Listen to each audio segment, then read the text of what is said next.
আসসালামু আলাইকুম। Technique easy এডুকেশনের পক্ষ থেকে আপনাদের সবাইকে স্বাগতম জানাচ্ছি। প্রিয় শিক্ষার্থীরা, সপ্তম অধ্যায় অসীম ধারা, এই অধ্যায়টির আমরা সংক্ষিপ্ত প্রশ্ন সমাধান করছি। তারই আলোকে এখনকার আমাদের সামনে যে প্রশ্নটা আসলো, এখানের মধ্যে বলা হলো যে 1,2/3, 4/9, 8/27, এই অনুক্রমের নবম পদ নির্ণয় করতে বলা হয়েছে। এটা তো প্রথম পদ, দ্বিতীয় পদ, তৃতীয় পদ, নবম পদ আমাদের কাছে তারা জানতে চায়। তো সেই ক্ষেত্রে যেই বিষয়টা আমাদেরকে করতে হবে সেটি হচ্ছে এই অনুক্রমটা সমান্তর অনুক্রম নাকি গুণোত্তর অনুক্রম আগে সেটা আমাদেরকে জানতে হবে। তো আমরা এখানের মধ্যে যেই বিষয়টা, আমরা যদি দ্বিতীয় পদকে প্রথম পদ দ্বারা ভাগ করি যেই ফলাফল পাবো, তৃতীয় পদকে দ্বিতীয় পদ দ্বারা ভাগ করলে একই ফলাফল পাবো, সুতরাং এটা হচ্ছে গুণোত্তর অনুক্রম। আমরা লিখে দিলাম যে এটি একটি গুণোত্তর অনুক্রম।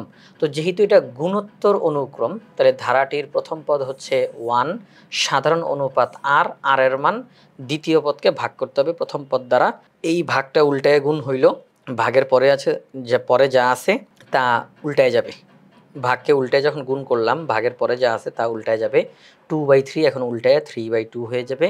তো 3 3 9, 2 2 গুণে 4, তাহলে 2/3 থাকে।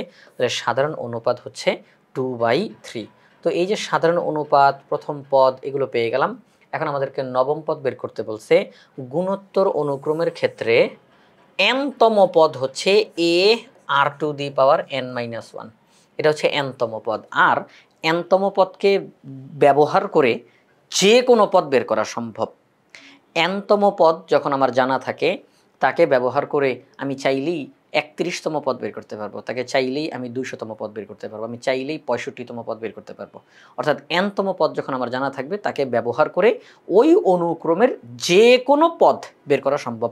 তাহলে গুণোত্তর অনুক্রমের n-তম পদ হচ্ছে ar⁴n-1। তো এই ar⁴n-1কে ব্যবহার করে আমি নবম পদ বের করে ফেলবো। তাহলে এই n দ্বারা মূলত বোঝানো হয় কততম পদ আমি জানতে চাই। a হচ্ছে প্রথম পদ, r হচ্ছে সাধারণ অনুপাত, n হচ্ছে কততম পদ আমরা জানতে চাই। তাহলে নবম পদ জানতে চাই, তাহলে n এর মান বসবে 9। তো যেই কথা সেই কাজ, আমরা এখন নবম পদ এখানের মধ্যে নির্ণয় করে ফেলবো। ar⁴9-1, n এর মান 9 হবে, কারণ নবম পদ, n এর মান 9। আচ্ছা, a মানে প্রথম পদ বসাইলাম, r মানে সাধারণ অনুপাত সেটাও বসাইলাম, আর উপরে 9 - 1 মানে 8। ওকে, তো 2/3 2কে যদি আমরা পাওয়ার 8 করি তাহলে 256, 3কে যদি পাওয়ার 8 করি তাহলে 6561। তাহলে আমরা বলতে পারি যেই অনুক্রমটা নিয়ে আমরা কাজ করতেছি, এই অনুক্রমটির নবম পদ হচ্ছে 6561/256, অর্থাৎ 256/6561। ওকে, তাহলে আমাদের এই প্রশ্নটা সমাধান হয়ে গেল। তো প্রিয় শিক্ষার্থীরা, একই রকমের আরও 2টা প্রশ্ন আপনাদেরকে দেওয়া হয়েছে নিজে করার জন্য। যে এই প্রশ্নটা আপনারা দেখলেন, বুঝলেন, এখন আপনারা নিজেরা প্র্যাকটিস করেন। তো আপনাদের প্র্যাকটিস করার জন্য এখানে 2টা প্রশ্ন দেওয়া হয়েছে। একটা বলা হয়েছে 10তম পদ বের করো, আর একটা বলা হয়েছে 15তম পদ বের করো। আশা করব আপনারা অবশ্যই বাসায় প্র্যাকটিস করবেন ইনশাআল্লাহ। এখন আমাদের সামনে যেই প্রশ্নটা রয়েছে 1/2, 1, 3/2, 2, 5/2... এই অনুক্রমের 10তম পদ, 15তম পদ, 8তম পদ নির্ণয় করো। অর্থাৎ একটা অনুক্রম দিয়ে আমাদেরকে 10তম পদ বের করতে বলছে, 15তম পদ বের করতে বলছে, 8তম পদ বের করতে বলছে। তো এই অনুক্রমটা হচ্ছে একটা সমান্তর অনুক্রম। সমান্তর অনুক্রম মানে কি? যেই অনুক্রমের পদগুলোর মাঝে পার্থক্য সমান। কি সমান? পার্থক্য সমান। তো এটা কিভাবে করে বোঝা যায়? দ্বিতীয় পদ থেকে তৃতীয় পদ বিয়োগ করলে যা আসে, তৃতীয় পদ থেকে দ্বিতীয় পদ বিয়োগ করলেও যদি তাই আসে, তাহলে এটা হচ্ছে সমান্তর অনুক্রম। এবং এখানে তাই ঘটেছে। 1 থেকে হাফ মাইনাস করলে হাফ আসে, 3/2 থেকে 1 মাইনাস করলে হাফ আসে। তো এটা হচ্ছে সমান্তর অনুক্রম। তো অনুক্রমটির প্রথম পদ হচ্ছে হাফ। তো সমান্তর অনুক্রমের ক্ষেত্রে আমরা সাধারণ অন্তর বের করি, সাধারণ অন্তর। গুণোত্তর অনুক্রমের ক্ষেত্রে আমরা সাধারণ অনুপাত বের করি, আর সমান্তর অনুক্রমের ক্ষেত্রে আমরা সাধারণ অন্তর বের করি। তো সাধারণ অন্তর বলতে আমরা ডি-কে বুঝে থাকি। আর ডি কিভাবে করে বের করে? যে কোনো পদ বিয়োগ তার আগের পদ। তাহলে দ্বিতীয় পদ বিয়োগ প্রথম পদ, 1 থেকে হাফ মাইনাস করলে হাফ আসে। তাহলে এ এর মান হাফ, ডি এর মানও হাফ। আচ্ছা, এখন সমান্তর অনুক্রমের সাধারণ পদ বা n-তম পদটা আমাদেরকে জানতে হবে।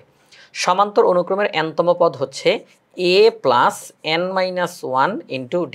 a + n-1 * d। এখানে a হচ্ছে প্রথম পদ, d হচ্ছে সাধারণ অন্তর, আর n হচ্ছে আপনি কততম পদ জানতে চান। তাহলে ওই যে আপনি 10তম পদ জানতে চান, ওই n এর জায়গাতে 10 বসাবেন। 15তম পদ জানতে চান, n এর জায়গাতে 15 বসাবেন। rতম পদ জানতে চান, n এর জায়গাতে r বসাবেন। ব্যাস শেষ, সহজ অঙ্ক। তাহলে আমরা এখন এই অঙ্কটার সমাধান করে ফেলি। এই যে আমরা এখান থেকে লিখলাম যে আমরা জানি কোনো অনুক্রমের nতম পদ মানে সমান্তর অনুক্রমের, কোনো সমান্তর অনুক্রমের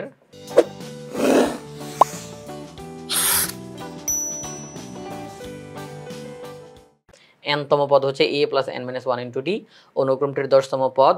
তাহলে প্রথম পদ যোগ 10তম পদ বলছে না, তাহলে n এর জায়গাতে 10 মাইনাস 1 ডি মানে সাধারণ অন্তর হাফ। ওকে ঠিক আছে, 10 থেকে 1 বিয়োগ করলে হয় 9, 9 গুণ হাফ, তাহলে 9/2। তাহলে হাফ প্লাস 9/2, হাফ প্লাস 9/2। তো আমরা যদি হরগুলোর লসাগু করি, যেমন 2 আর 2 লসাগু 2 হবে, তাহলে 1 যোগ 9 তাহলে হবে 10 ভাগ 2, তাহলে আলটিমেটলি রেজাল্ট হবে 5। রেজাল্ট কত হবে? 5। তাহলে 10তম পদ হচ্ছে 5। আমাদের প্রশ্নে যেই অনুক্রমটি দিয়েছে সমান্তর অনুক্রম, সেই অনুক্রমের 10তম পদ হচ্ছে 5। এখন আমরা 15তম পদ বের করব। তাহলে সূত্র কিন্তু একই, a plus n minus 1 into D, 15তম পদ। তাহলে n এর জায়গাতে 15, a এর মান d এর মান বসাই, ক্যালকুলেশন করি, সহজ অঙ্ক 15/2 বের হয়েছে। এবার rতম পদ বের করব, ওই একই সূত্র। তো rতম পদ, তো n এর জায়গাতে r বসবে, বাকি সব কিছু ঠিকঠাক আছে। আমরা ক্যালকুলেশন করি, এই যে দেখেন হাফ কিন্তু এখানে গুণ, হাফ এখানে গুণ আকারে আছে, তাহলে হাফ দ্বারা আর কে গুণ, হাফ দ্বারা 1 কে গুণ। তো হাফ দ্বারা যখন আর কে গুণ করব r/2 হবে, হাফ দ্বারা যখন 1 কে গুণ করব হাফ হবে। আচ্ছা, প্লাস হাফ মাইনাস হাফ বাদ হয়ে গেছে, প্লাস হাফ মাইনাস হাফ বাদ, তাহলে কি রইল? r/2। তাহলে rতম পদ হচ্ছে r/2। তাহলে আমাদেরকে যেই অনুক্রমটা দেওয়া হলো, সেই অনুক্রমের 10তম পদ, 15তম পদ, rতম পদ হলো যথাক্রমে 10তম পদটা 5, 15তম পদটা 15/2, rতম পদটা r/2। এবার আপনাদেরকে প্র্যাকটিস করার জন্য এখানে একটা প্রশ্ন দেওয়া হয়েছে, এই অনুক্রমটির 10তম পদ, 15তম পদ, rতম পদ জানতে চেয়েছে। আশা করব অবশ্যই আপনারা বাসায় অঙ্কটা প্র্যাকটিস করবেন ইনশাআল্লাহ। 3 নম্বর যেই প্রশ্নটা আমাদের সামনে রয়েছে, এখানের মধ্যে 3 into 4 minus 10x whole to the power minus 1 plus 9 into 4 minus 10x whole to the power minus 2 plus 27 into 4 minus 10x whole to the power minus 3 plus ... একটি অসীম গুণোত্তর ধারা। এই ধারাটির সপ্তম পদ আমাদেরকে তারা নির্ণয় করতে বলেছে। ওকে, তাহলে আমরা এই ধারাটা হচ্ছে তারা নিজেরা জানাইয়েই দিছে যে এটা অসীম গুণোত্তর ধারা, তাহলে আর তো কোনো টেনশনের কোনো কারণ নাই, আমাদেরকে আর খুঁজে বের করতে হবে না এটা সমান্তর না গুণোত্তর, বলে দেওয়াই আছে। তাহলে প্রদত্ত গুণোত্তর ধারাটা আমরা লিখলাম, লেখার পরে প্রথম পদ 3 into 4 minus 10x whole to the power minus 1, এটাকে একটু সুন্দর করে সাজিয়ে লিখতে পারি। আমরা জানি যে পাওয়ারের মধ্যে যদি মাইনাস চিহ্ন থাকে, তাহলে একটা 1 দিতে হয়, একটা ভাগ চিহ্ন দিতে হয়। এরপর ওই মাইনাসটা বাদে বাকি অংশটা ভাগ চিহ্নের নিচে বসে পড়ে, 4 minus 10x এটা নিচে বসে পড়বে। মনে রাখতে হবে এই 3 কিন্তু আলাদাভাবে গুণ আছে, 3 আলাদাভাবে গুণ আকারে রয়েছে, আর 4 minus 10x তার পাওয়ার হচ্ছে -1। তখন ওই পাওয়ারের মধ্যে মাইনাস থাকার কারণে একটা 1, একটা ভাগ চিহ্ন, বাকি অংশটা নিচে বসছে। 3 কে 3। ওকে, তাহলে এই যে 3কে আমরা উপরে বসাচ্ছি। এবার আসেন পরেরটাতে যাই। পরের যেই পদটা আমি এখন একটু দেখাই দিতে চাই, যেহেতু কথাবার্তা বলতেছি এখন একটু বলে ফেলতে চাই। দ্বিতীয় পদটার দিকে একটু তাকান প্রিয় শিক্ষার্থীরা, সবাই দ্বিতীয় পদটার দিকে তাকান। সেটা হচ্ছে দ্বিতীয় যেই পদ, এখানে 9 কিন্তু আলাদাভাবে গুণ আছে, তাহলে 9 ইন্টু, আচ্ছা এবার আমরা দেখতেছি এই ব্র্যাকেটটার উপরে পাওয়ার হিসেবে মাইনাস, তাহলে একটা 1, একটা ভাগ চিহ্ন, ঠিক আছে। এবার মাইনাসটা বাদে বাকি অংশটা নিচে বসবে, 4 minus 10x হোল স্কোয়ার, মাইনাসটা বাদে বাকি অংশটা নিচে বসলো। এবার 9 যেহেতু এই অংশটার সাথে গুণ আকারে আছে, 9 একে 9, এই 9টা এখন আমরা উপরে লিখে ফেলবো, ঠিক আছে। এই হচ্ছে বিষয়। তাহলে আমরা লিখলাম প্রথম পদ এ, এটাকে সুন্দর করে সাজিয়ে লিখলাম।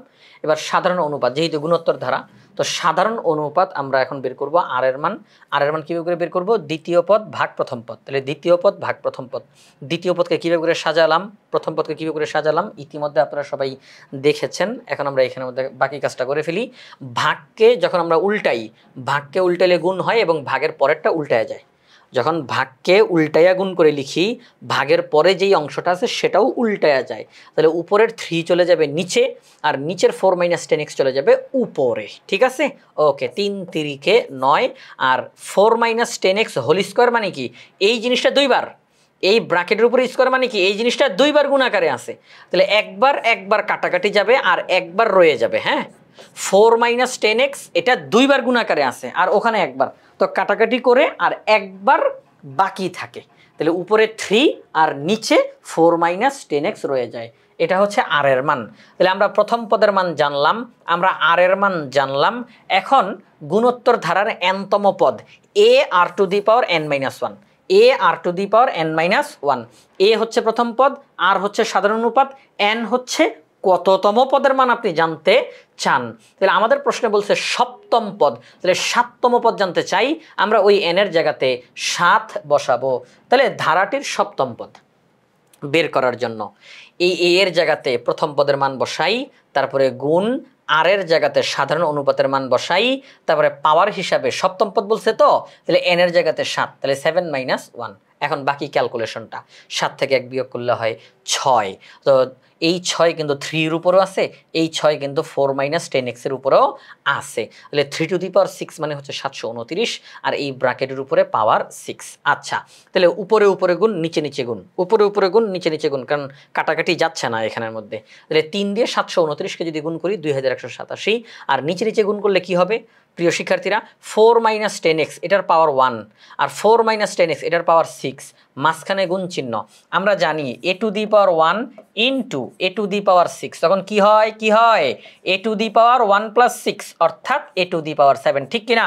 আমরা জানি যে যদি ভিত্তি একই হয়, যদি ভিত্তি একই হয় আর মাঝখানে গুণ চিহ্ন থাকে তখন পাওয়ারগুলো যোগ হয়ে যায়, তাহলে a টু দি পাওয়ার 1 + 6 অর্থাৎ a টু দি পাওয়ার 7। তাহলে এখানের মধ্যে একই কাজ, একই কাজ, 4 - 10x এইটা গুণ 4 - 10x whole to the power 6।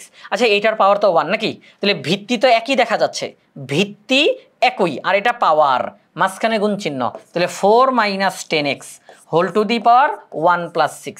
এক কথায় যদি আমরা বলে ফেলি তাহলে হচ্ছে পাওয়ার 7। কত? পাওয়ার 7। তাহলে এখানের মধ্যে পাওয়ার, এই দুইটা পাওয়ার যোগ হয়ে গেল এই যে এখানের মধ্যে। তাহলে উপরে উপরে গুণ আর নিচে নিচেও গুণ করতে গিয়ে যেহেতু ভিত্তি একই, তাহলে পাওয়ারগুলো যোগ হয়ে গেছে 4 - 10x whole to the power 7।